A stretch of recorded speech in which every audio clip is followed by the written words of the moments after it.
Bom, vendo então, partindo daquela última aula lá referente a Restore, a gente pode trabalhar com essa parte de dispositivos aqui, né?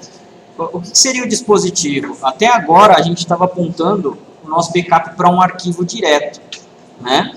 Então, C, barra, o nome do diretório, barra, o nome do arquivo, .back. É também possível fazer com que o dispositivo aponte para um arquivo, tá? Para quê? Geralmente, quando a gente tem muito arquivo a ser gerenciado, é legal, em vez de a gente gerenciar arquivo, gerenciar um único arquivo que tenha vários backups, né? Nesse caso aqui, o que a gente tem? A gente tem uma store procedure dentro do SQL que faz o quê? A parte de adicionar um device, que é esse cara aqui, ó, SP underline add amp device, tá? O que ele está falando aqui? Olha, esse dispositivo é em disco. Aqui vai ser o nome do dispositivo que a gente vai dar, né? E depois aqui o caminho realmente que ele vai ser, C, barra, alguma coisa aqui, né? Atenção, a gente vai ver aqui, ó, né, que mesmo sendo um caminho inválido para o SQL, ele não vai, na verdade, reclamar sobre isso daí. Por mais que eu não tenha minha pasta barra A aqui no drive C2 pontos, o SQL Server não se preocupa muito com isso. Então a gente tem que tomar um pouco de cuidado na hora que a gente está apontando o dispositivo, tá? Na hora de eu utilizar o dispositivo, aí sim, aí é onde ele vai dar problema, tá? Depois a gente obviamente vai fazer o quê? Um endereço correto, né? C:/temp/backup, que a gente vai mudar só um pouco aí dos diretórios das pastinhas só para ficar um pouco mais separado, tá? Para excluir um dispositivo também, ó, é uma store procedure do próprio SQL que a gente vai lá, dá um drop device, já era, né? Depois a gente pode fazer o que, ó? Backup em cima do dispositivo, backup database Adventure Works 2012 to meu dispositivo, em vez de eu ficar dando o caminho inteiro novamente, tá? Para restaurar a mesma coisa, ó, começa a ficar bem mais fácil essa parte aqui para a gente. O dispositivo, então, ele fica sendo funcionando como sendo um alias, correto? Para o seu arquivo físico, tá? Então, isso daqui facilita bastante a hora de a gente pegar e conseguir fazer a parte dos backups e restores. Abrindo lá o SQL, né? Fazendo a conexão aí, existe aquele arquivo .SQL de vocês. A gente vai executar direto de lá e a gente já vai testar algumas coisas de lá também, tá? Então, dentro aqui do drive D2 pontos, temos o arquivo aqui, ó, teste com dispositivo.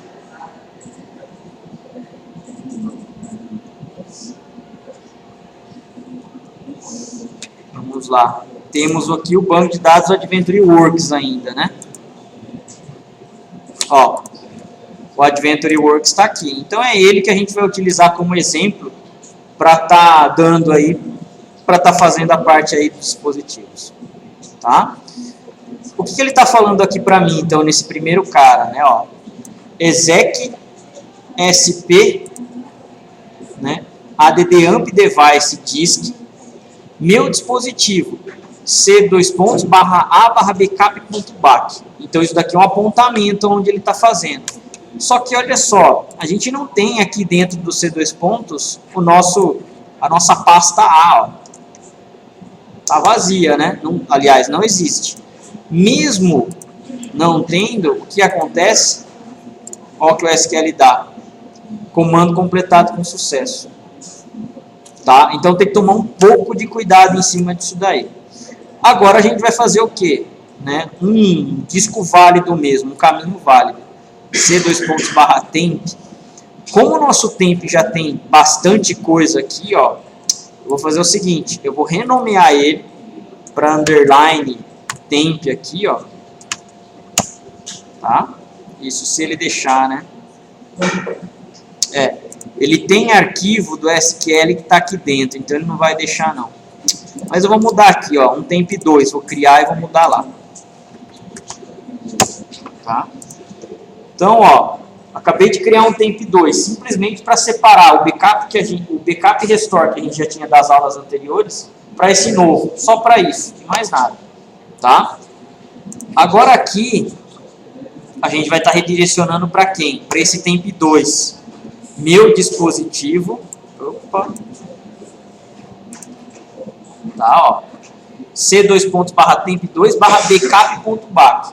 O backup.back é o nosso arquivo físico, que ele está sendo apontado agora por quem? Por meu dispositivo. Tá? Então aqui a gente está acabando de criar o quê? Um dispositivo para dentro do SQL. Só que o meu dispositivo já existia aqui, né? Ó, que a gente acabou de criar um inválido. Então o que a gente vai ter que fazer? A gente vai ter que tirar esse cara. Para tirar, ó, primeiramente, né, é o drop device. Então eu vou tirar ele primeiro, o inválido, né? Tirou. E agora eu vou pegar o que e fazer ele novamente, refazer ele novamente, né? Para temp2. Legal. Então eu tenho um dispositivo que aponta para um arquivo. Correto? Onde fica essa parte dos dispositivos aqui? Dentro do... Vamos ver se eu lembro. Management.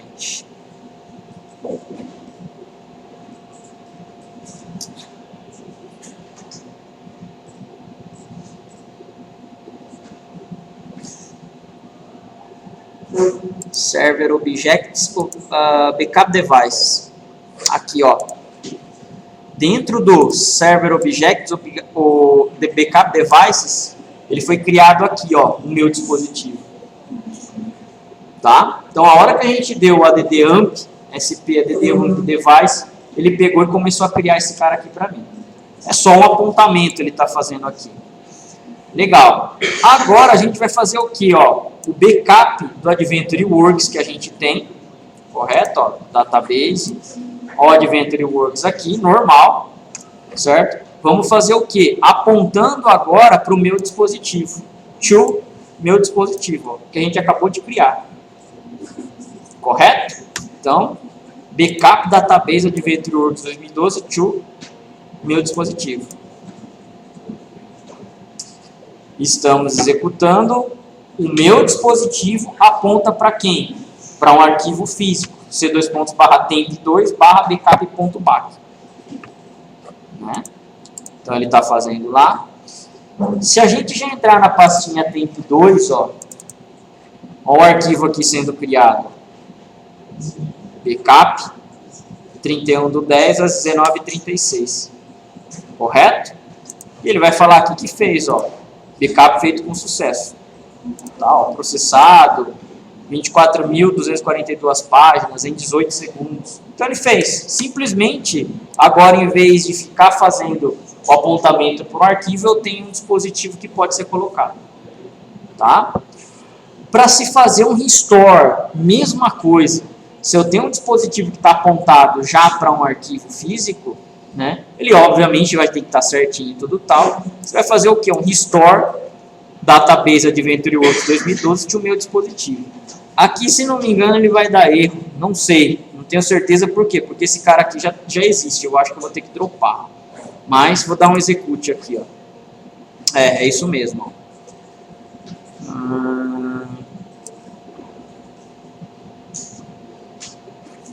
Ele fala aqui que o banco de dados não pode ser backupeado porque o log use dele está como non recover.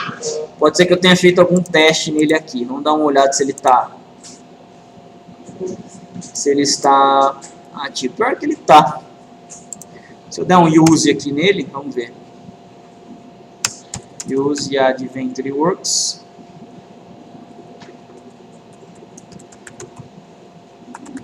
Works 2012. Está sendo usado sim. Select asterisco from dbo.t3, por exemplo.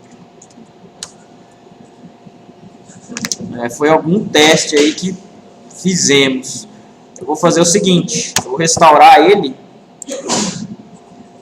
pelo menos numa base consistente, que é o que a gente sabia. Vamos dar um restore aqui normal dele mesmo. Task restore database. Que eu não vou conseguir porque eu estou usando, né?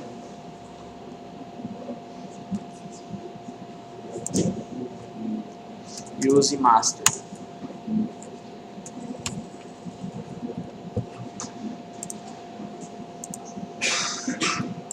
De um dispositivo, arquivo nesse caso, dentro dos diretórios temp, a gente já tinha feito vários backups lá dentro, né?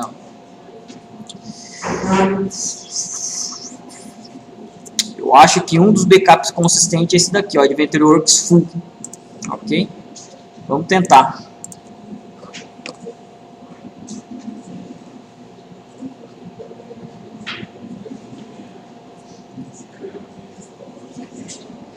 The log backup source will be taken.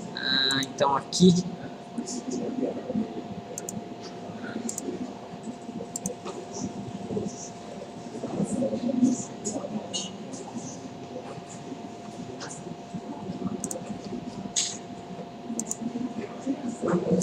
vou dar um override e aqui está como if cover.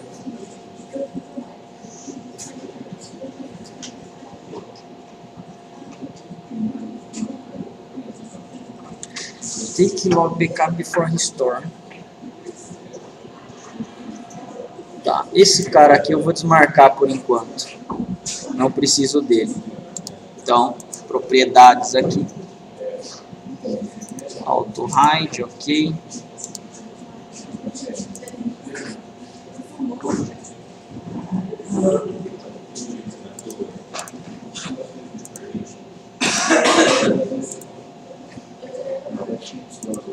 Ok.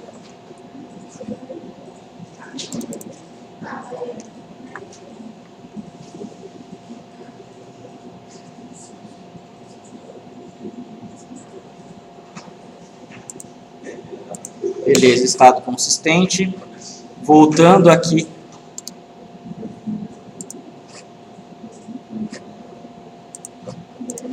Pro temp 2, vou fazendo ele novamente, né? Justamente para quê? Para deixar ele no tail log bom. Então, ó.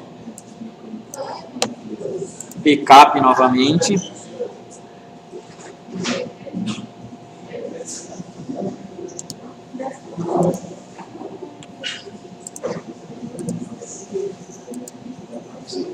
Beleza, e depois fazer um restore dele.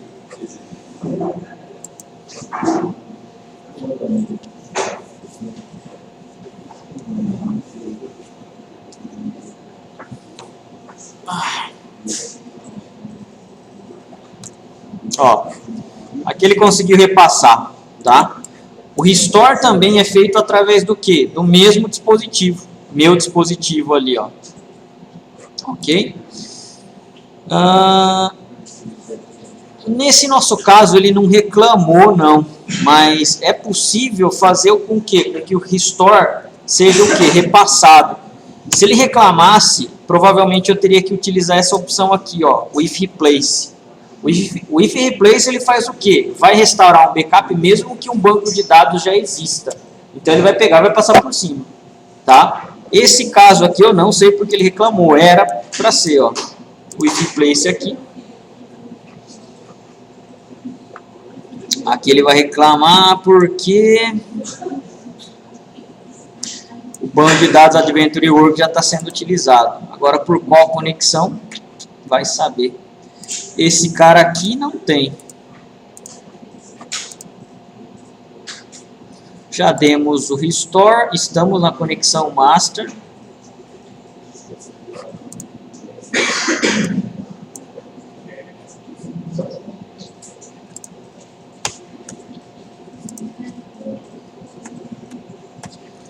Fechar essa conexão, ó, que é a única que a gente tem se tiver alguma conectada, e abrir uma nova.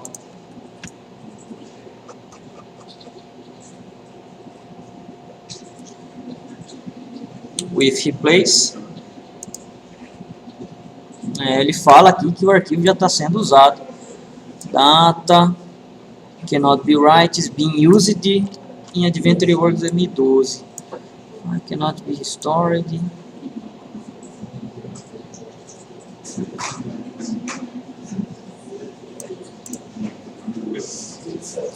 Se eu dou restore normal,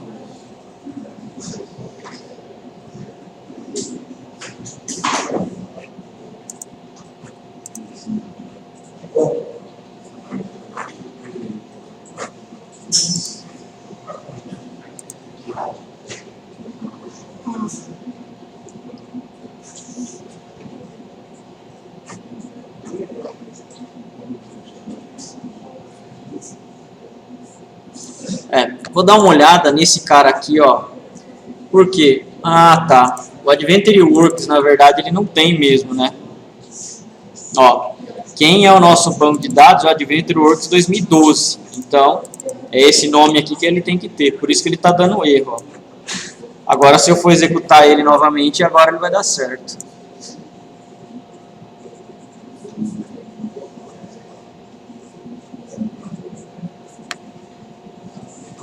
Legal. Bom, nesse caso aqui, ó, a gente vai estar criando o quê? Um outro dispositivo. C2.temp2 e meu log aqui, ó. Tá? Meu full, nesse caso aqui, é o quê? É o meu dispositivo. E meu log é outro dispositivo. Ambos estão apontando aqui para arquivos diferentes. Então, vamos criar esses dois caras aqui, ó. Meu full e meu log. Tá? Bom, aqui a gente está utilizando a opção init no backup, tá? Do Adventure Works 2012, para quê? Para não deixar dois arquivos do mesmo dispositivo. Então aqui o init ele está fazendo o papel do quê? De inicialização. Se eu não colocasse o init, ele iria colocar dois backups no mesmo arquivo. Nesse nosso caso aqui, ele está inicializando o arquivo e está fazendo o quê? Deixando somente o último backup dentro de um arquivo. Se eu faço o apontamento direto para um arquivo, isso daqui não acontece. Então, aí é a vantagem de estar utilizando o dispositivo.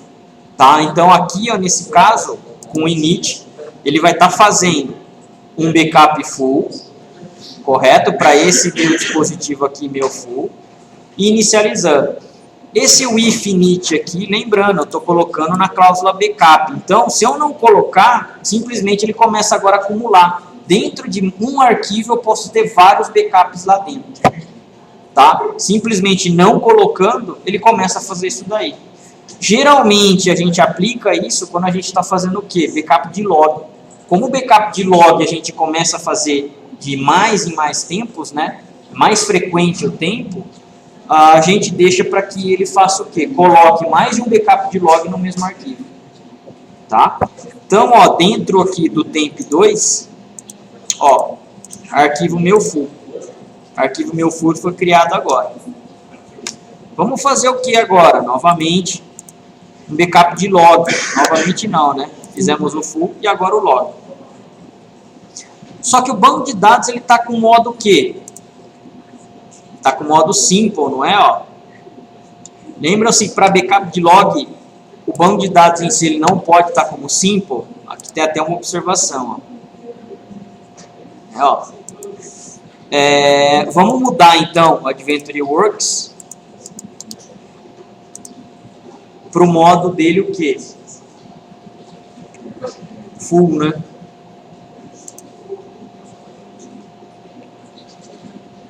Options. Full. Correto? Mas eu vou precisar fazer o quê? Novamente um backup completo.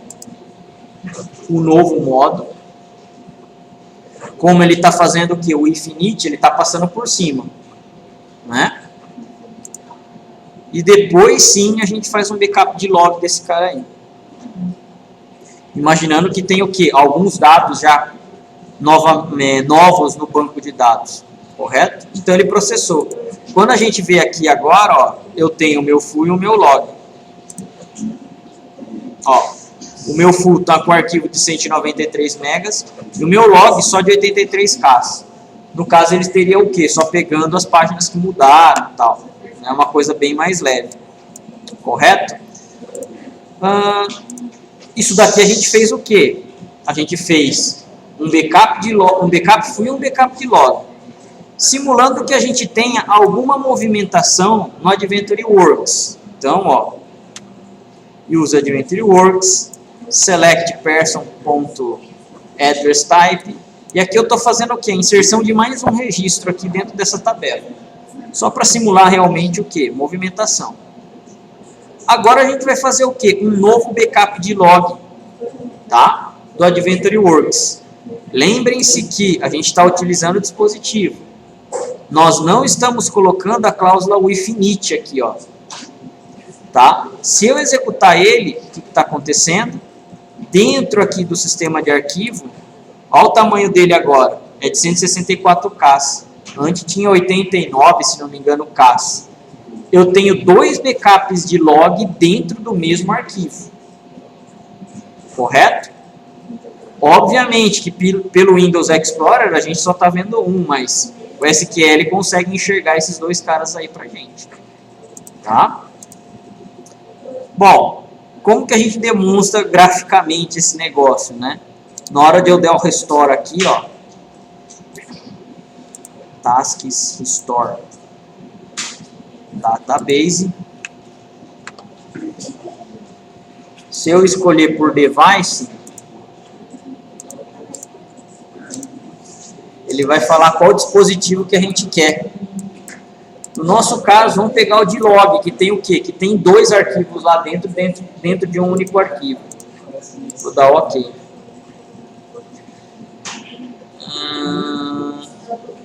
Era para ele pegar e mostrar esse cara aqui, principalmente. Deixa eu ver, o Unable to Cage Store Plane Breaking. Tá, eu tenho que na verdade fazer a restauração desse banco aqui, justamente para ele poder estar mostrando.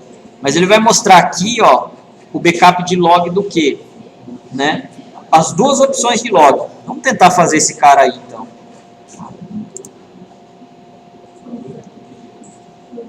Vou dar um restart aqui, ó. Tasks Store Database. Primeiro eu tenho que restaurar o full, né? Então aqui, ó, por device, backup device, meu full. Vou dar o OK. Ele selecionou aqui. Um detalhe, eu não vou fechar ele, né? Tem o log backup of source take option.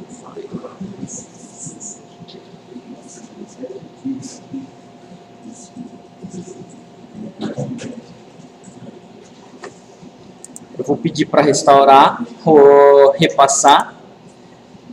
Aqui eu vou colocar a opção with no recover. Tá? O if no recover, o if restore with no recover, ele faz o que mesmo? Ele deixa o banco de dados em aberto, né? Não pronto para ser o quê? Para ser utilizado. Ele deixa lá aberto até você acabar de restaurar o último arquivo, correto? Então, mais uma vez, tasks.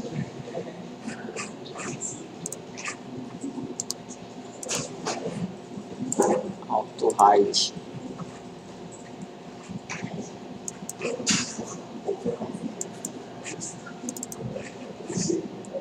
Dá OK aqui.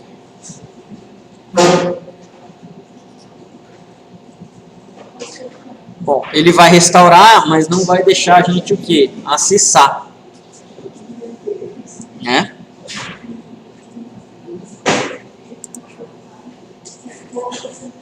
Ó o estado do Adventure Works que ele ficou. Standby read only. Né?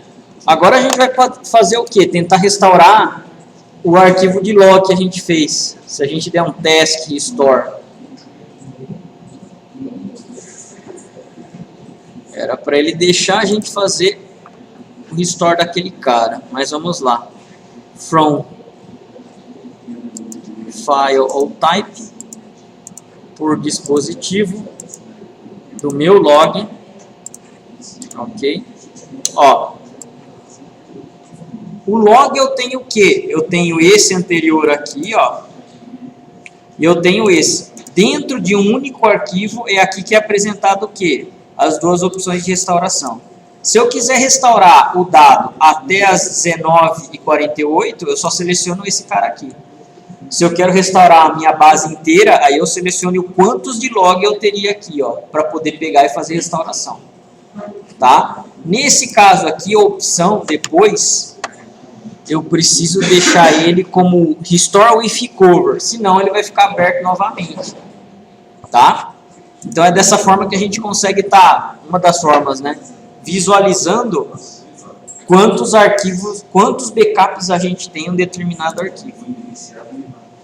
Tá? E aí depois ele entra no estado de consistência novamente. Tá?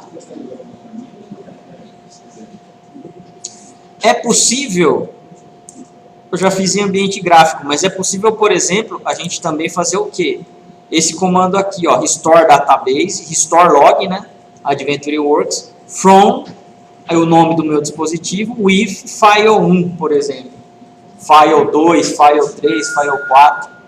Quantos arquivos eu tiver de log que quiser restaurar, o que faz eu escolher qual arquivo a ser restaurado é isso daqui, ó. Tá? O recover é para quê? Para a gente fechar o arquivo, né? Fechar o banco de dados. Coloquei recover, ele já fica o quê? Em modo multiusuário, para poder fazer conexão. Deixando ele no recover, como está aqui, ó, certo? Ele vai ficar lá em modo que restore, né? Para poder estar o quê? Esperando mais arquivos a serem restaurados. Tá? A mesma coisa eu faria o quê? Um backup diferencial. Se eu quisesse um diferencial, a gente poderia dar o quê? Esse comando, né? Ó. Meu diff, que seria o meu dispositivo, c2./temp2, no nosso caso aqui, meu diff.back. Então, executar aqui, criou o dispositivo. E depois, conforme o tempo vai passando, né, no decorrer do dia, a gente vai lá e faz o quê? Um backup database com diferencial, né? With differential. Então, ó, dentro lá do sistema de arquivo do Windows, agora eu tenho o quê? 4 arquivos. O backup que foi o full normal mesmo. O meu full foi o quê? Um backup full. O meu log foi o backup de log contendo 2 arquivos. E esse daqui seria o diferencial. Esse diferencial, por enquanto, só tem um arquivo. Aí ficaria o quê? A mesma coisa que um backup de log. Se eu fizesse mais de um backup diferencial por dia, eu poderia ter um único arquivo de backup para o diferencial no dia. Aí eu escolheria até que ponto eu poderia estar restaurando.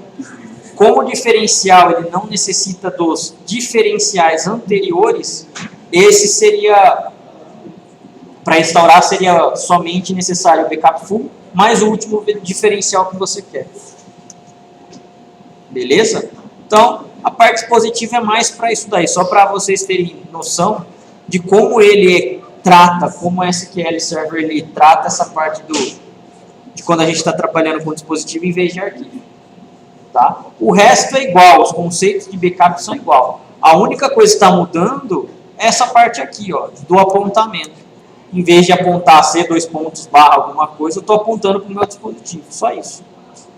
Para o dispositivo criado. Ok, aí? Uma fita de backup, mas seria por dispositivo. Aí sim.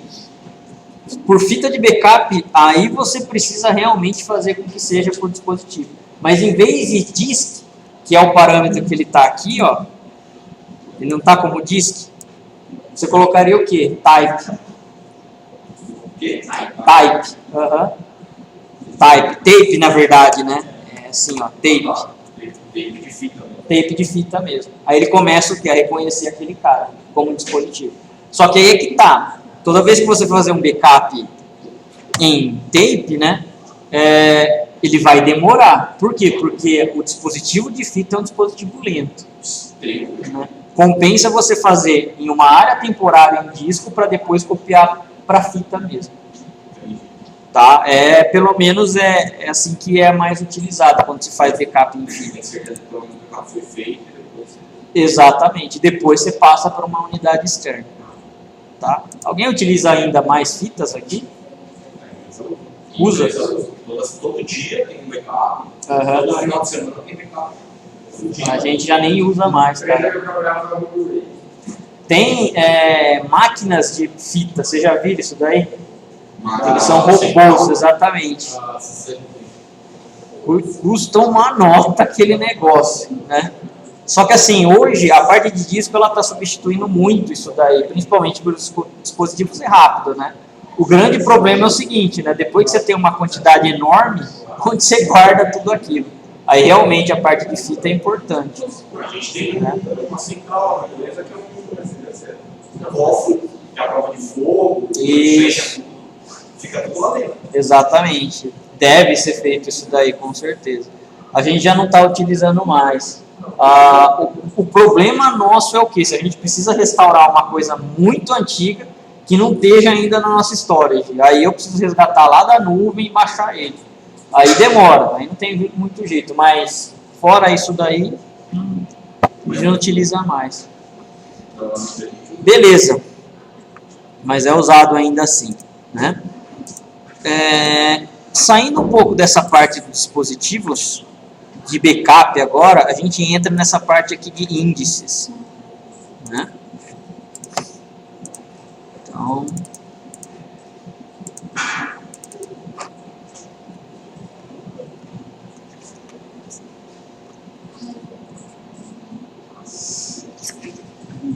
a gente já viu algumas coisas referente a esse assunto aqui, tá? E agora os tópicos começam a ligar um pouquinho aí entre eles. Bom, o índice dentro de um banco, ele é o quê? Basicamente um índice que você já conhece de um livro. Não muda isso daí. Eu tenho lá o meu índice justamente para quê? Para achar meu dado mais rápido, não é isso? Para um banco de dados, é a mesma coisa. Em vez de eu estar acessando a informação sequencialmente, ele pode ir lá e fazer um acesso direto.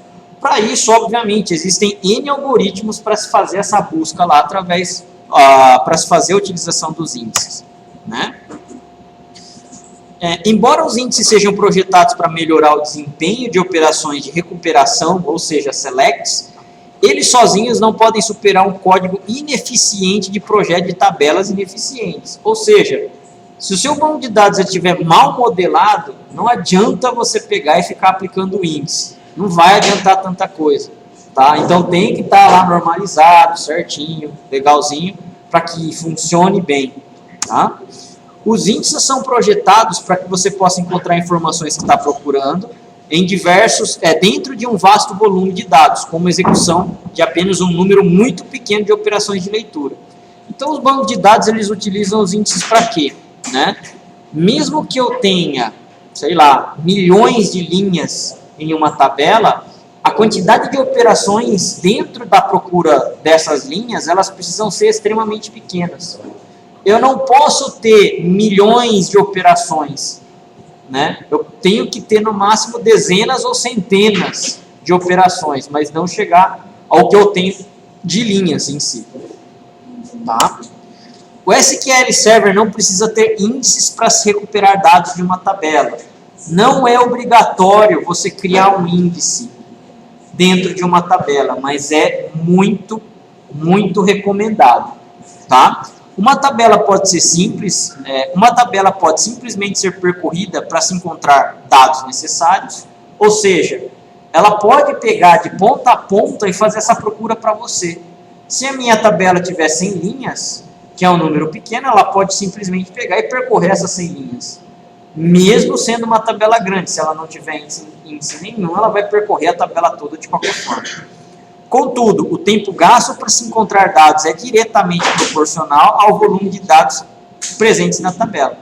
Se eu tenho uma tabela de 1 milhão de linhas, obviamente, se eu não tenho índice nenhum, vai ser bem mais demorado achar um dado lá dentro do que uma tabela com 100 linhas, né? Sem índice nenhum também.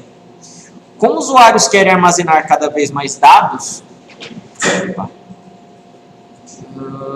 assim como o desempenho de consulta consiste independente do volume de dados, você precisa empregar índices para atender necessidades dos aplicativos de todas que as empresas utilizam. Então, a tendência sempre nas empresas é o quê? Aumento de dado. Não jogar fora, aumentar o dado. E a gente vê que cada vez mais o banco de dados ele vai degradando. Existem aí algumas características que o banco de dados não faz sozinho. É necessário fazer o quê? A reorganização desses dados novamente, né? Um índice só será útil se você puder oferecer um meio para encontrar dados muito rapidamente, independente do volume de dados que estejam sendo armazenados. Então, aí tem duas opções, o rebuild e o reorganize. Aí a gente vai ver qual é a situação que a gente utiliza uma ou outra. Pode ser utilizado no Flex. Pode, mas não tem necessidade. Se você utiliza o rebuild, geralmente ele já fez o papel do reorganize. Tá? Bom, então, mesmo eu tendo um volume pequeno de dados, né, criando-se o índice, é necessário que eu utilize ele para ser o quê? Realmente útil. Se eu não tenho a utilização desse índice, provavelmente ele vai estar mais atrapalhando do que ajudando. Tá? O índice está organizado em ordem alfabética, no caso aqui de um livro, tá? Ou para uma coluna alfanumérica.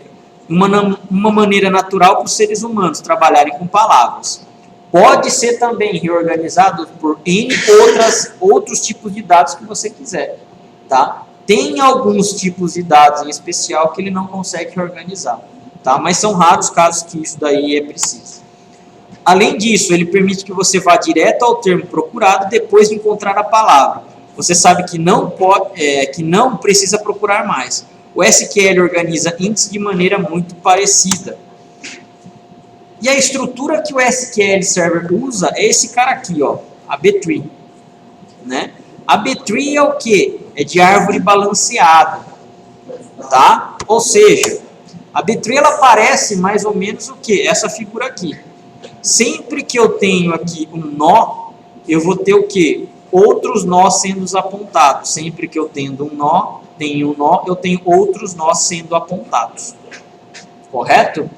Esse primeiro nó aqui da minha árvore é o que a gente chama do quê? De nível root.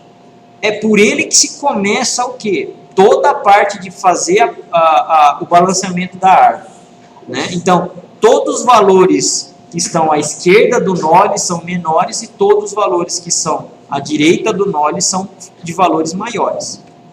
Tá? Mais uma vez, um nó ele pode ter o quê? Né? Depois do nível root, níveis intermediários. Nesse nosso caso aqui, nós temos 2 níveis intermediários. E finalmente o último nível aqui, ó, que seria o que? O leaf, ou nível folha. Basicamente, nível folha é quase como se fosse o quê? O seu dado em si. Tá? É onde estaria lá o apontamento gravado fisicamente no disco. Correto? Então, dos níveis intermediários aos níveis folha, são bem importantes essa parte da organização aqui. O nível root também, né? Mas geralmente ele é um cara só que faz o apontamento. A B-tree, então, é constituída por um nó que contém uma ou mais páginas de dados. Por que ela conteria uma única página de dados? Se eu tenho uma B-tree que só tem uma página de dados, é sinal que eu tenho o quê? Pouquíssimos dados dentro de uma tabela. Tá? Quanto mais dados eu tenho, mais essa árvore vai crescendo. Então, é possível até mensurar quantos níveis você tem, quantos nós você tem baseado na quantidade de dados da sua tabela. Tá? Uma B-tree é sempre simétrica, com o mesmo número de páginas da metade da esquerda e da direita, a cada nível. Ok? O armazenamento de entrada no índice. Bom, aí agora vem as partes mais técnicas. No SQL, ele pode armazenar até 8.060 bytes de dados por página.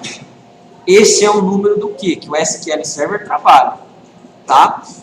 O que vai depender a quantidade de linhas suportadas dentro de uma página? Vai justamente ser o quê? Baseado no tipo de dado em que o índice está sendo montado. Se, por exemplo, o seu índice, né, ele é um campo do tipo int, o int ele tem quantos bytes? O int ocupa 4 bytes, né? Isso daí a gente viu aonde? Na parte de construção de tabela, né? Se ele ocupa 4 bytes, eu teria que fazer o quê? Esses 8060 bytes que estão numa página dividido por 4, que seria o quê? A quantidade que o int ocupa, correto? Se a gente fizer isso então, ó, calculadora, 8060 bytes, que é uma página, dividido por 4, que seria o tamanho de um int. Eu tenho o quê? 2015. 2015 o quê? Linhas. Então, em uma única página, nesse caso do int, eu teria 2015 linhas de índices. Tá? Se eu tenho, por exemplo, né, uma coluna do tipo datetime2 como sendo um índice, o datetime2, vocês lembram como quanto ocupa? 8 bytes. Tá? Eu teria o quê? Os 8060 bytes de uma página dividido por 8. Ó, por página, ele está suportando o quê? 1007 linhas somente. O meio não conta, né? Não dá para pegar e quebrar. Então, ficaria somente com um número redondo. 1007 bytes em uma linha. Quanto mais bytes, então, ocupar um índice, menos quantidades por página o SQL pega e consegue recuperar para a gente. Mas ele vai ter que percorrer o seu índice para poder achar o seu valor. Tá? Então, aqui a importância de estar fazendo o quê? O estudo realmente do dado. Se realmente aquele dado suportado é o que você precisa. Tá? O nível raiz e intermediários do índice são construídos pegando-se a primeira entrada de cada página no nível abaixo, junto com o ponteiro para a página onde o valor de dados veio. Aí ele vai fazendo isso até o quê? Encontrar a página que contém o valor que está sendo procurado. Isso daqui é o que, pessoal? É como a árvore balanceada é construída. Provavelmente vocês devem ter visto essa construção na parte de estrutura de arquivos. Provável. Ou estrutura de dados, se não me engano. Que é o que vocês devem ter visto. Tá? Bom, isso daqui então, ó, seria o quê? Né? Os nossos apontamentos. Nesse caso aqui, imaginando que o nosso índice seja inteiro, aqui, ó, eu tenho o quê? O primeiro nível, o nível root. Do nível root eu tenho o quê? Do 1 ao 300, pelo que ele está apontando aqui, ó. Então, aqui no meio, se só tiver isso, na verdade não tem, ó. Tem ponto, ponto, ponto, quer dizer mais, né? Mas ele dividiu mais ou menos isso aqui pra gente, ó. Até esse ponto aqui, do 1 ao 200, ele tem o quê? Os níveis posteriores a ele, esse controle. Então, a página 1 está sendo apontada para cá, ó. O 2, no caso aqui o 100, está sendo esse apontamento. O 200 está sendo esse apontamento. Nesse caso aqui, ó, o 300 é o último cara que ele está referenciando. Antes do ponto, ponto, ponto, que é mais. O 300 aqui seria o primeiro. 400 e 500. Do 300, ele está apontando para uma outra página, ó, 300. O 400 que está aqui, ele aponta para uma outra página, 400. E assim sucessivamente. Tá? Então, o meu nível root começa a distribuir para os meus níveis intermediários, que os intermediários começam a distribuir para os folhas. Lembrando que o folha, ele é o quê? Ele é o último nível da B-tree, que é praticamente o apontamento para o seu índice mesmo. Tá? Não para o índice. Para o dado físico, realmente onde ele está gravado. Tá? Aqui, ó, então, como se a gente imaginasse o quê? Uma folha, correto? Uma página, aliás. Uma página, nesse caso do int, ele teria quantas linhas mesmo? 2015, correto? Então, eu teria aqui em uma única página 2015 apontamentos. Se o meu índice for do tipo int, correto? E se for do tipo byte, do tipo varchar? Lembrem-se que o varchar, A gente não precisa pegar e especificar o tamanho dele? Então, vai depender do que? Do tamanho especificado que eu coloquei lá dentro do meu índice. Se eu tenho um varchar de 30, eu estou ocupando 30 bytes. Né? Então, eu teria que pegar o quê? Dividir 8.060 dividido pelos 30 bytes. Eu teria o quê? A quantidade de linhas que eu teria numa única página. Correto? Aqui, por sua vez, eu teria o quê? Mais 2.015 apontamentos do tipo int. Mais 2.015 apontamentos. E assim sucessivamente, tá? Isso daí é exponencial, esse negócio. Se precisasse, ele teria o quê? Nível mais intermediário, de 2.015, assim sucessivamente. Então, o negócio começa o quê? Realmente a ficar com uma quantidade grande de registros, mas com poucos nós aqui, com poucos níveis a serem percorridos. É por isso que a B-tree, nessa parte, ela é muito, mas muito poderosa. Tá? Mesmo que eu tenha milhares de linhas na minha tabela, a quantidade de consultas, a quantidade de leituras que ele tem que fazer é muito pouco. Tá? Em 4 leituras, provavelmente, ele consiga fazer o quê? Algumas milhares de linhas colocadas dentro da minha tabela. Tá? Bom, 8.060 bytes, pessoal, são dados de usuário, realmente. São dados, vamos dizer assim, líquidos. Mas uma página real tem 8.192 bytes. Por quê? Porque existe caractere de controle lá dentro também. O SQL Server precisa o quê? Controlar aonde está terminando um dado, aonde está começando o outro, aonde está apontando de um lado para o outro, de um dado para outro. Então, tem várias coisas. Tem CRC, se foi habilitado ou não, tá? Então, o real mesmo é 8.192 bytes por página. O líquido, 8.060. Tá? Com base no número de bytes necessário para armazenar uma chave de índice determinando pelo tipo de dados, você pode calcular o número de linhas por páginas que são armazenados numa divisão simples. Aí ele vai explicar basicamente o que a gente acabou de falar. Tá? Bom, é melhor então a gente fazer o quê? Colocar um índice que ocupe muitos bytes ou colocar um índice que ocupe poucos bytes? O tipo de dado. Pensando num índice que ocupe 8.000 bytes, quantas linhas tem numa única página? Uma página tem 8.060. O meu índice tem... O índice que eu estou utilizando daquela coluna tem 8.000. Isso, 8.060 é o líquido. 8.192 é com os caracteres especiais lá, de controle, né? Eu só conseguiria colocar uma única linha lá dentro. Vocês concordam? Quanto mais linhas dentro de uma página, vocês concordam que é menos trabalhoso para o SQL pegar e conseguir consultar essa linha para você? Quando o SQL trabalha, pessoal, o SQL ele não trabalha por, vamos dizer assim, linhas. O Oracle trabalha, tá? O Oracle vai lá e pega linha por linha, mas o SQL Server não compensa, é muito custoso para ele ficar pegando linha a linha do seu registro, da sua tabela. Então ele vai lá e pega o quê? 8.060 bytes de uma vez, certo? Vai depender do quê? Do seu índice também. Se o seu índice é inteiro, eu consigo já pegar 2.015 linhas de uma vez, lá em teaser.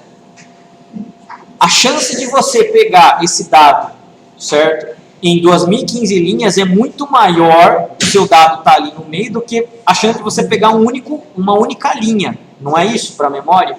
Então, quanto menor o tipo de dado que ele usar, melhor é o quê? Melhor é para consulta.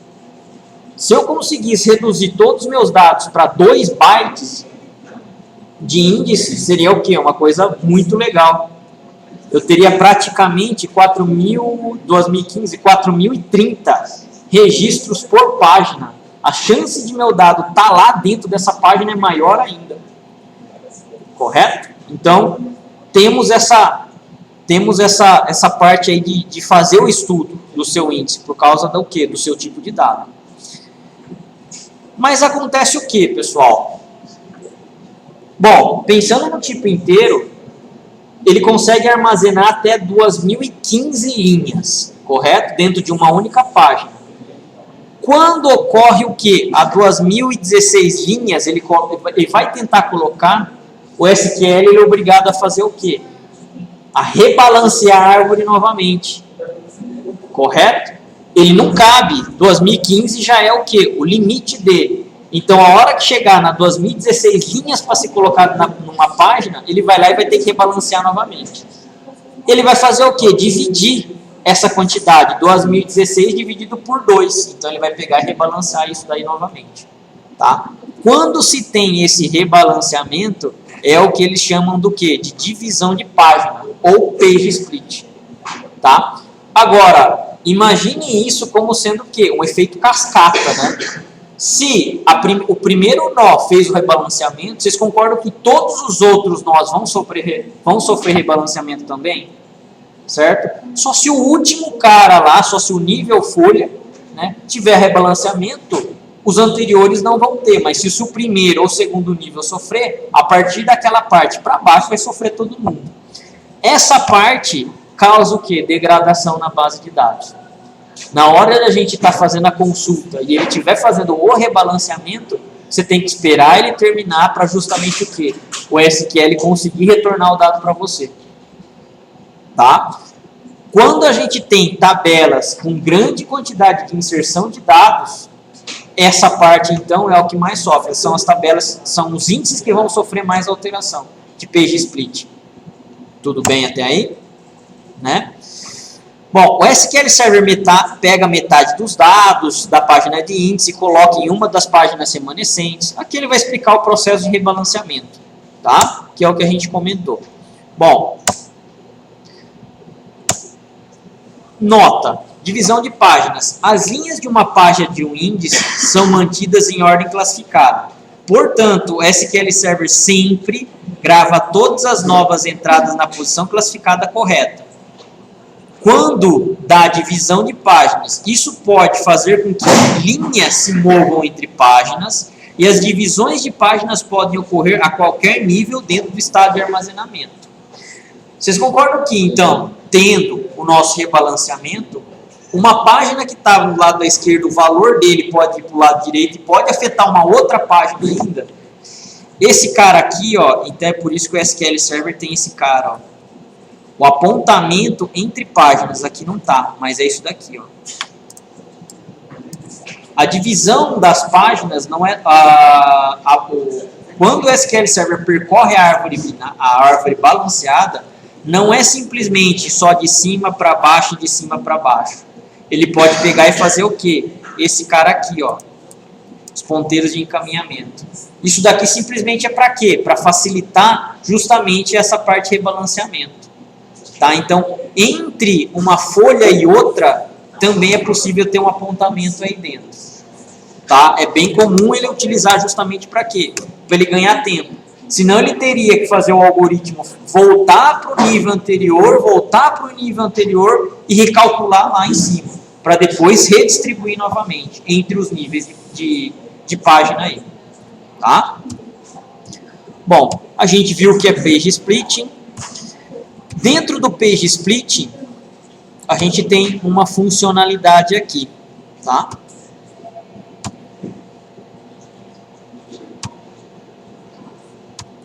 Ó, que a gente vai ver daqui a pouco. Isso daqui a gente comentou o quê? Sobre a parte de índice, né?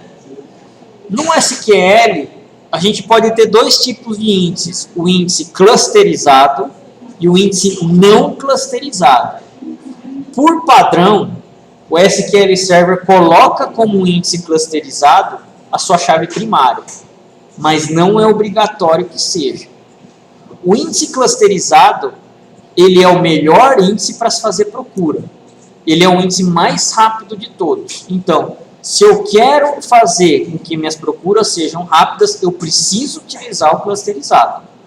Tá? Eles podem ter, no máximo, 16 colunas ou chegar até 900 bytes. Como ele chega até 900 bytes um índice? Vocês não têm chaves primárias concatenadas. Então, se eu tenho lá, por exemplo, um índice que tem a concatenação de dois inteiros, dois campos do tipo inteiro, você já tem o quê? 8 bytes, teoricamente, ali. Vocês podem ir juntando isso daí.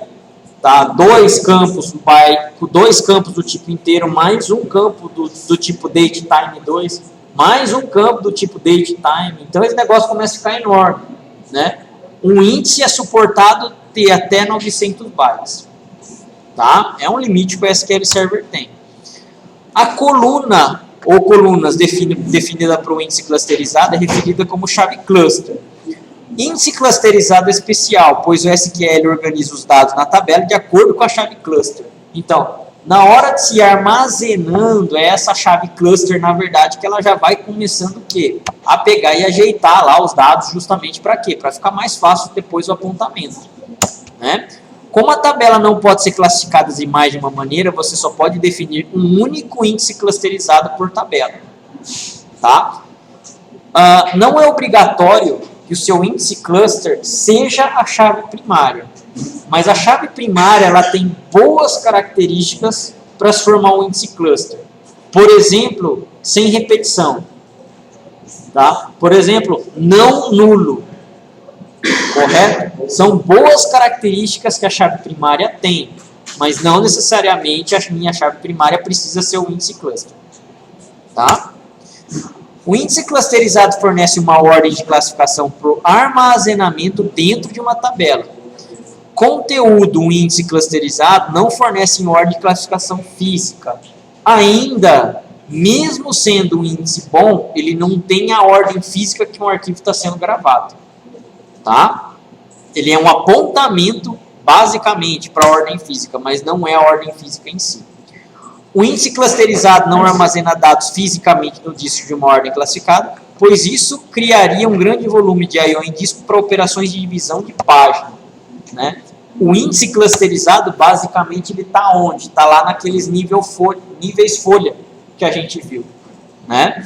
Em vez disso, o índice clusterizado garante o encadeamento de páginas do índice que seja classificado logicamente, permitindo o SQL Server percorrer o encadeamento de páginas diretamente dos dados para localizar dados. Então, aqueles apontamentos lá entre um nó e outro, né, seria essa parte aqui, ó, encadeamento de páginas. Tá? À medida que o SQL Server percorre o encadeamento de páginas do índice clusterizado, cada linha de dados é lida na ordem da chave cluster. O que mais que a gente tem sobre índice clusterizados? Bom, uma tabela sem índice também é referida como tabela heap, que é o que eles chamam. A Microsoft ela não recomenda, tá? Quando se tem o quê? Tabela sem índices, mas é possível criar. Quando você tem uma tabela heap, os encadeamentos de páginas não são armazenados em uma ordem classificada. Ou seja, né, toda vez que eu não tenho índice criado, cluster para uma tabela, o SQL Server não consegue classificar em alguma ordem para você. Ele é obrigado a fazer o quê? Full scan. Tá? Toda vez. Ou seja, desde o primeiro registro até o último. Se a sua tabela tiver 500 mil registros, ele vai fazer isso. Tá? Então, é uma perda de performance bem grande. Né? O SQL Server aloca páginas de dados à medida que eles são gravados na tabela. Os índices não clusterizados são construídos sobre os dados armazenados, com o nível folha dos índices contendo um ponteiro para o local das páginas de dados da tabela. Os índices não clusterizados, né, são o quê? Já são outros tipos de índices, ou a gente poderia pegar e tratar ele como quando a gente faz a criação dos índices secundários. Por exemplo, nome do cliente, correto? Nome do cliente, eu posso fazer um índice por ele também, não posso? Pegar e fazer uma criação de um índice para se procurar nomes mais rapidamente. Só que o nome do cliente em si, ele tem características que não são boas para um índice cluster. Por exemplo, repetição. Por exemplo, quantidade de dados variável. Tá? Por exemplo, nulo. Isso daí é péssimo. Então, em vez de ser um índice cluster, a gente coloca como índices não cluster. Tá? Se o SQL Server precisa mover a linha por causa das modificações subsequentes, como em uma divisão de páginas, ou se a linha não cabe mais em uma página, ele não atualiza o índice não clusterizado, como a nova localização de linha. Então, tem alguns problemas, não é problema, são características que os índices não clusterizados possuem. Tá? O que mais que a gente tem aqui? Ó? Outro tipo de índice relacional que você pode criar é um índice não clusterizado, que a gente comentou. Não clusterizado não impõe uma ordem de classificação na tabela. Portanto, você pode criar vários índices não clusterizados em uma tabela. Dentro de uma tabela, eu só posso ter um único índice clusterizado. Mas, dentro de uma tabela, eu posso ter vários índices não clusterizados. Ou seja, eu posso começar a ordenar outros tipos de dados, não somente, por exemplo, o nome do cliente. Posso, por exemplo, ordenar data de cadastro deles, a cidade que os clientes moram, quais são as cidades mais o CEP, mais os estados que eles moram. Poderia estar sendo criados outros índices aí. Correto? Índice clusterizado, somente um. Não clusterizados, vários. Beleza? Bom, o não clusterizado também é possível fazer o quê? Ter no máximo 16 colunas ou o que atingir primeiro, né? 900 bytes para cada índice. Tá? Além disso, uma tabela está limitada no máximo 1000 índices não clusterizados. É difícil chegar nesse número. Tá? Mesmo que você tenha 1000 campos dentro de uma tabela, basicamente você teria que ter o quê? Um índice não clusterizado para cada campo. Então é um número bem difícil. Agora, chegar nas 16 colunas eu já vi. É sinal que sua tabela está um pouco mal modelada, se isso chegar até vocês. Tá? Aí é realmente já necessário estudar um pouco mais de modelagem para não chegar às 16 colunas. Ou no máximo, né, até os 900 bytes. É coisa pra caramba para um índice, né? Mas existe. Bom, o nível folha de um índice não clusterizado contém ponteiro para os dados necessários. Se existe um índice clusterizado na tabela, o nível folha do índice não clusterizado aponta para o índice cluster. Nesse caso aqui, quando eu posso ter uma tabela índice não clusterizado sem ter o clusterizado. É possível. Correto? Você vai lá e faz a criação de um índice não clusterizado sem ter ainda o clusterizado.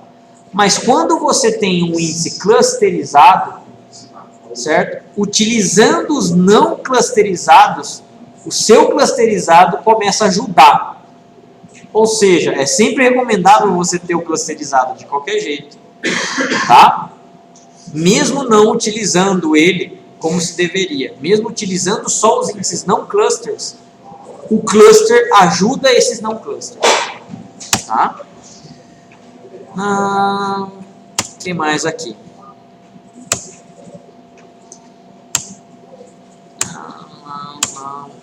Ó, quando a gente tem a manutenção de índices, os índices podem melhorar o desempenho das consultas, mas cada índice criado também causa degradação no desempenho de todas as operações. Insert, update, delete, book insert, ou seja, a parte de inserção em massa. E o BCP? O BCP é um utilitário, tá, pessoal? Que ele faz o quê? Faz importação e exportação de dados em massa, tá? Apesar de o índice clusterizado ou não clusterizado ajudar na parte da consulta, ajudar no select, ele faz o quê? Ele prejudica na inserção, na deleção e na atualização. Quanto mais índices eu tenho na minha tabela, mais eu tenho o quê? Perda de performance em inserção, atualização e exclusão. Tá? Então é por isso que a gente, na hora de criar índice, a gente tem que ponderar. A gente não pode criar todos os índices do mundo. Não. Tudo bem, para consulta vai ajudar? Vai. Mas se eu quero fazer inserção de dados, por exemplo, todas as vezes que eu tiver uma inserção, os índices criados dessa tabela relacionada, né, a essa tabela, vão precisar ser o quê? Atualizados também. Tá? não é bem assim que funciona, né? Inserir um dado atualiza o índice, inserir um dado atualiza o índice. Na verdade, é quando o índice é utilizado, tá? E não quando a tabela sofre inserção, alteração ou exclusão. Mas mesmo assim, vai causar degradação de qualquer forma. Por isso que é necessário o quê? Estudar essa parte de índice, quando criar realmente. A gente só cria realmente o que é necessário. O que não for necessário, a gente tem que o quê? Excluir. Por isso que tem o quê? A parte de estatística, inclusive. O quanto você está utilizando aquele índice. Se aquele índice está sendo eficiente para você. Tá? Você precisa ponderar no número de índices cuidadosamente para obter operações mais eficientes. Como regra geral, se você tiver 5 ou mais índices em uma tabela projetadas para o LTP, provavelmente precisará reavaliar o motivo a qual os índices existem. Então aqui, ó, é mais ou menos o que a Microsoft coloca, mas não é um número padrão, tá, para você pegar e reavaliar. 5 índices em uma tabela, tá, eu já vi ter mais. Tá? Tabela, por exemplo, de funcionário, tem bem mais do que isso às vezes, né? O CPF já é um deles, às vezes a funcional já é outro, o nome já é outro, a data de nascimento já é outra. Então, quer queira ou quer não, às vezes tem bastante índice lá, né? Que pode ser o quê? Tirado ou reaproveitado melhor, ou às vezes você tem que manter realmente, porque não tem jeito. Tá? As tabelas projetadas para operação de leitura ou para tipos de consulta de data, né? Data warehouse, normalmente ocorrem por meio de operações com lotes controlados administrativamente. Quando a gente tem esse outro tipo aqui de banco de dados, o OLAP, aí sim, os índices a gente pode fazer o quê? Realmente utilizar mais. Por quê? Isso aqui é uma pergunta clássica, hein? Por que no OLAP eu posso estar utilizando mais índices e no LTP não posso estar abusando tanto dos índices? Tá? Toda vez que a gente tem um tipo de dado, um tipo de servidor data warehouse, né, você faz inserção em massa e essa inserção ela é colocada o quê? Fora do horário de expediente. Correto? O Data Warehouse ele vai sofrer muito mais consulta do que inserção de dados. Tá? A atualização ela não é feita geralmente durante o dia, é feito à noite. Ou às vezes até semanalmente, se você não precisa atualizar um servidor desse. Correto? Tendo essa característica, aí sim, tá? Realmente o índice é bem utilizado nessa parte. Você pode criar bastante índice, por quê? Geralmente a tabela não vai ter o quê? Inserção, atualização e exclusão em horário de concorrência, vamos dizer assim. Tá? Então isso daqui é uma coisa bem interessante, quando a gente pode aplicar também nesse cenário aí. Tá? O SQL Server trabalha com alguns planos de execução, a qual podemos ver graficamente, no caso aqui, quando uma select é executada. Quando uma consulta é executada, o SQL Server verifica automaticamente qual é o melhor mecanismo que ele pode utilizar. Ou seja, ele tem um monte de algoritmo lá dentro. Não tem só a B-tree funcionando, tem vários. O SQL Server vai lá e decide qual é o melhor. Nem sempre a mesma consulta tem o mesmo mecanismo, já que foi escolhido. Então, vamos supor que você acabou de executar aquela consulta. Ele escolheu um dos mecanismos. Aí, 3, 4 minutos depois, você executou a mesma consulta. Ele pode não utilizar o mesmo mecanismo. Por quê? Porque até aí já aconteceu várias coisas dentro da sua base de dados. Outra pessoa pode ter inserido mais dados. Outra pessoa pode ter o quê? Colocado essa consulta primeiro que você, e ela já está em cache, por exemplo, ou em memória. Correto? Então, existem N mecanismos para o SQL Server ir lá e escolher o que ele vai pegar e executar. Tá? Nos planos do SQL Server, existem alguns. Por exemplo, Scan e, por exemplo, Seek. Tá? Toda vez que a gente tem Scan, retorno das linhas de uma tabela de forma sequencial. Ou seja, o SQL Server está fazendo o quê? Pegando de ponta a ponta o que ele está precisando e está retornando o quê? Para você. Sendo então, se a gente tem scan, não é uma das melhores coisas que a gente tem. Tá? Por quê? Geralmente o SQL Server não está conseguindo utilizar um dos índices dentro lá da sua tabela. Tá? Quando a gente tem seek, esse tipo aí de plano, retorno das linhas, opa, de forma binária, vetor ordenado partindo da consulta do meio e assim sucessivamente. Lembram-se do algoritmo lá binário?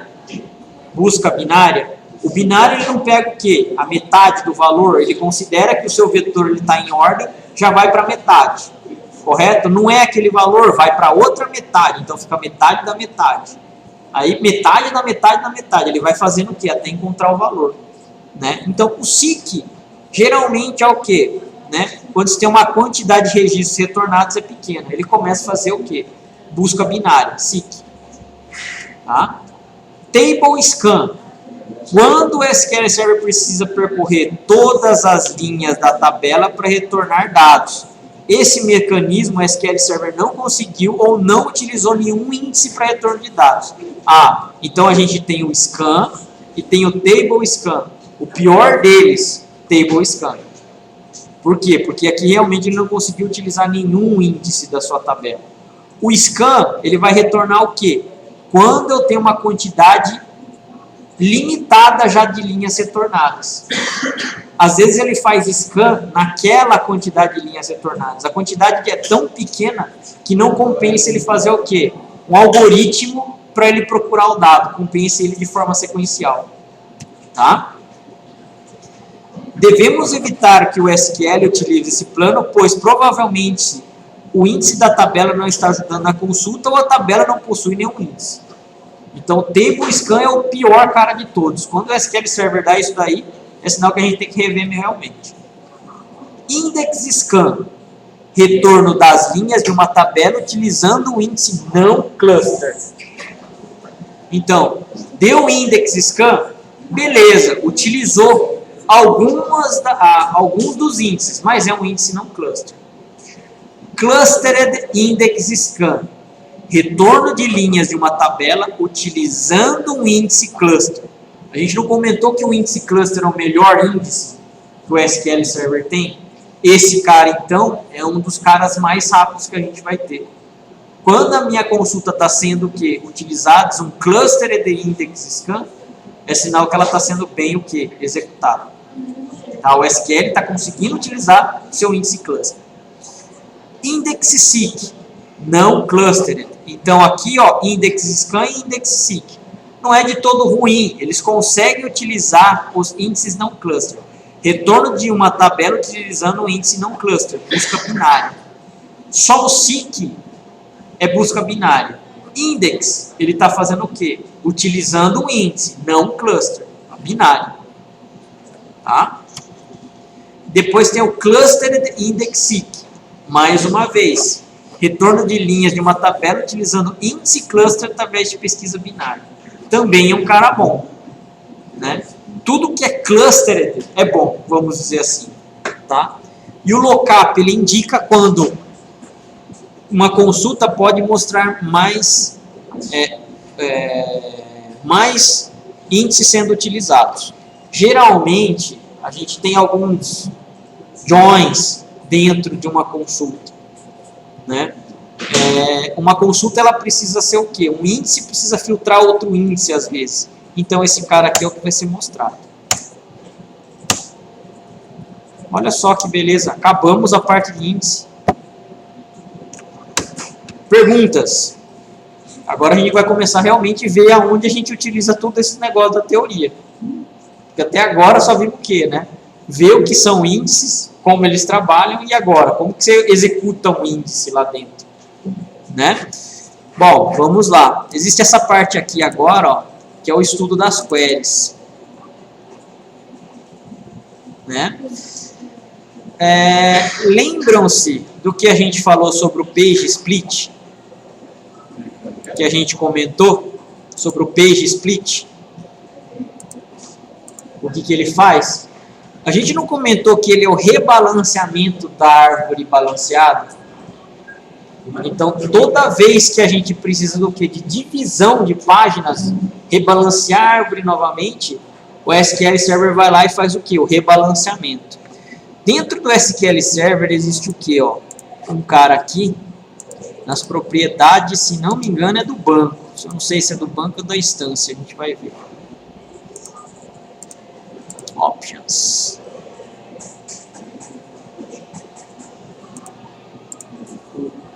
Acho que é da instância.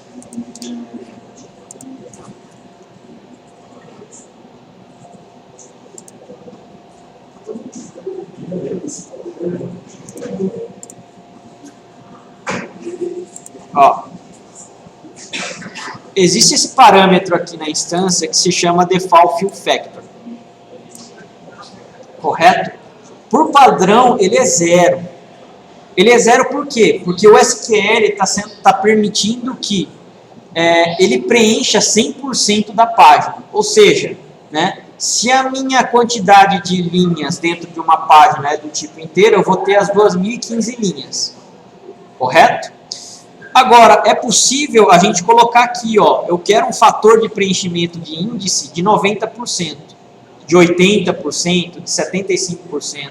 O que quer dizer isso daí? Olha, chegando 75%, certo? Ele vai deixar um espaço reservado de 25% livre. Chegando a 75%, então, ele vai pegar e vai fazer já o que? O page split para você. Quando ele chega ao 100%, não tem jeito, ele é obrigado a fazer aquela hora a repaginação. Mas se a gente colocar um Default Fill Factor aqui, vamos supor que a gente coloque aí 90% de preenchimento. Então ele tem 10% para trabalhar, certo? Supondo que, né, naquele ambiente que você está utilizando não esteja tão movimentado, a quantidade de transações esteja mais tranquila, ele vai lá e faz o quê? O page split àquela hora. Correto? Supondo ainda, né, um outro cenário, chegou aos 90% do seu fator de preenchimento na página. Correto? E naquele momento, o seu servidor está super carregado, está tendo transação a rodo, está tendo inserção adoidado, correto? Em vez de ele fazer aquela hora, ele vai utilizar essa porcentagem dos 10% para que, na hora que baixar um pouco a carga do processamento do SQL, ele vai lá e rebalanceia a árvore novamente. Correto? Então, isso aqui é um dos caras que fazem o fill factor, a repaginação ser, vamos dizer assim, postergado, retardado. Correto? É esse cara aqui, então, que manda dentro da sua base. Ele é por instância, tá? Ele não é por banco. Então, se você alterar esse cara para uma instância, para um banco, provavelmente você vai estar alterando para todos. Tá? Eu não posso deixar um page split tão grande, mas também não tão pequeno.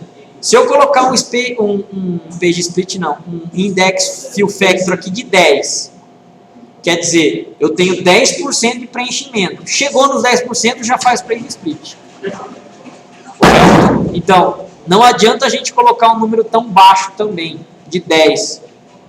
Tem que pegar e ponderar. Geralmente, 80% é uma quantidade razoável. Vai depender do quê? Da quantidade de transação, na verdade, que tem de inserção na sua tabela. Se tem muita inserção, mas muita inserção, você vai deixar 75% de preenchimento, 70%. Se é razoável, tranquilo, 90%, 95% às vezes, correto? Mas por padrão, ó, o SQL vem com 0. 0 e 100 é a mesma coisa, tá sempre preenchendo o total da página. E aí, na hora que chega no total, não tem jeito, ele é obrigado a fazer o page split àquela hora, dando ou não o processador carregado. Correto? Então, é esse cara aqui que influencia o parâmetro que a gente comentou. Ok aí? Pessoal, vamos para o intervalo, depois a gente continua com essa parte aqui, ó, de ver a parte prática do índice. Tá? E a gente começa a ver aqui onde o índice é utilizado. Beleza? Certinho, então. Vamos lá. Intervalo.